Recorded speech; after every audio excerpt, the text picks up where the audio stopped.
All right, so what I'm trying to do here is shape um, two two loaves of bread.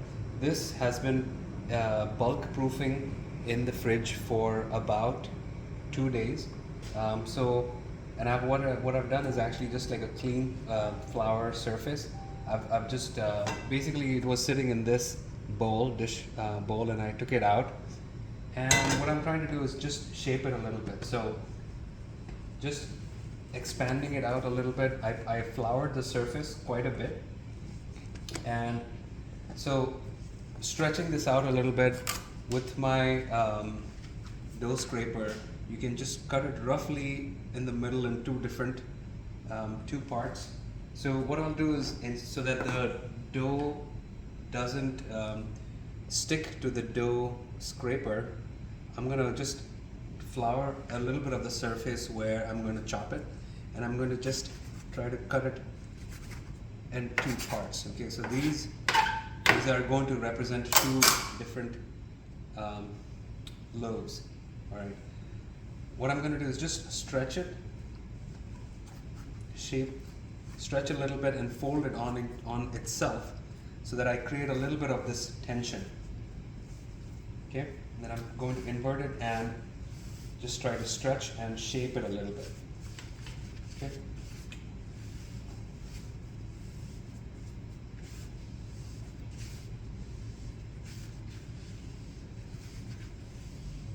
Okay. And once I have this, I basically create a little bit of tension, go around, see if like the surface underneath this thing is actually sealed, create a little bit of tension, and once this has been created, I flour the top of this again, and I have two bannetons. Like one banneton, I actually have it like floured over here. So I'm going to take this this particular stretched or shaped loaf or piece of dough, basically, and then drop it in here, and then flour this top of the surface as well.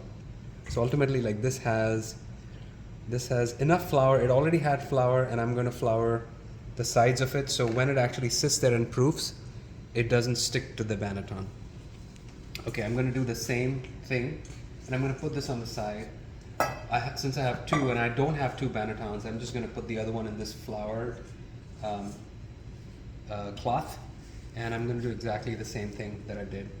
Stretch it, and then fold on itself.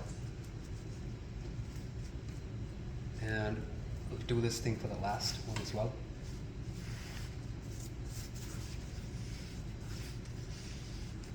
So what I do while shaping is actually I'm trying to give it some tension.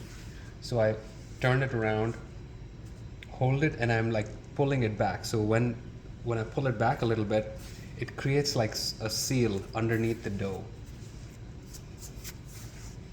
Any kind of like dried flour or pieces of olives or anything that actually has been falling on the side, this is the best time to just incorporate it in and create a nice little bit of tension in this dough at this time. And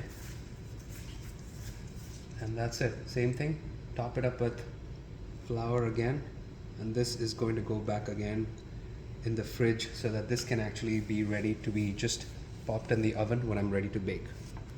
All right, this goes here.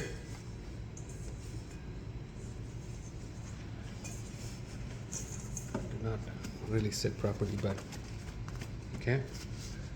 Sits here. Again, I'm gonna dust it with a good amount of flour so that it doesn't stick to the surface.